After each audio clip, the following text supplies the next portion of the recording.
High বন্ধুরা, এটা একটা পঞ্চমুখী জবা গাছ। গাছটা কত সুন্দর ফুল হয়েছে আপনাদের আগেই দেখালাম। এই গাছের ডাল কেটেই ওটা তৈরি করা। হ্যাঁ, তো এই গাছটা এখন 2 বছর বয়স হয়ে গেছে।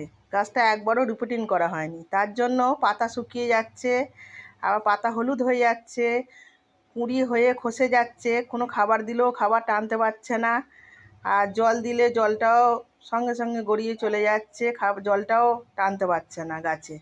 তার জন্য গাছটা রিপোর্টিং করে নিচ্ছি। গাছটা কত শেকড় বিস্তার করেছে আপনারা তো দেখতেই পাচ্ছেন। সব শেকড় আমি কেটে ঝরিয়ে দিলাম, যে খানিকটা রেখে দিলাম। গরমকাল, বেশি করে কাটলে তো নাও গাছটা লাগতে পারে। রিক্সের ওপরেই গাছটা আমি রিপোর্টিং করে দিলাম।